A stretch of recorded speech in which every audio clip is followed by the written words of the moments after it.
जनवरी 11 अलग रखा गया। तू विश्राम दिन को पवित्र मानने के लिए स्मरण रखना। निर्गमन 20 अध्याय 8 वचन।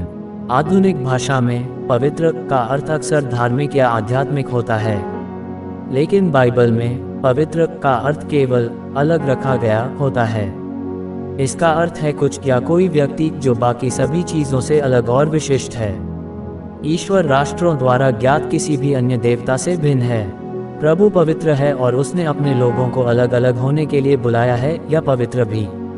इजरायली प्रथाओं को अलग करने वाले कुछ भेद धार्मिक और आध्यात्मिक थे।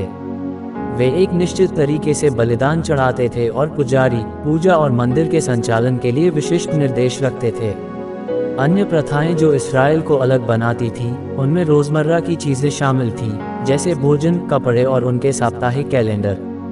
ये आदतें और रीति रिवाज ये दर्शाने और पुष्ट करने के लिए थे कि वे वास्तव में अलग अलग या पवित्र थे, क्योंकि वे ईश्वर के थे। इस्राएल को दी गई चौथी आज्ञा है सबत के दिन को याद रखना और इसे पवित्र रखना। यह इस्राएल को सृष्टि में ईश्वर द्वारा निर्धारित धन्य पैटर्न की याद दिलाता है।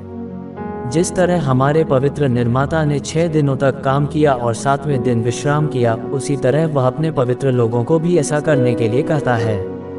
सबत के बारे में पवित्र क्या है? ये सप्ताह के अन्य सभी दिनों से अलग होने के लिए निर्धारित किया गया दिन है। परमेश्वर का इरादा है कि सप्ताह में एक दिन अलग दिखे और अलग महसूस हो। उसके लोग होने के नाते हम उसके द्वारा कुछ दिनों को काम के लिए उत्पादक दिन और फिर अन्य दिनों को चिंतन और ताजगी के लिए निर्धारित करने से प्रसन्न हो सकते हैं। याद रखें, परमेश्वर ने आराम के लिए विशेष समय बनाए हैं, उन समयों को अलग रखें। और ऐसे ही हर दिन का वचन सुनने और मनन करने के लिए बारली, पावरी, सितारा परिवार को सब्सक्राइब करें और मित्रों को शेयर करें। धन्यवाद।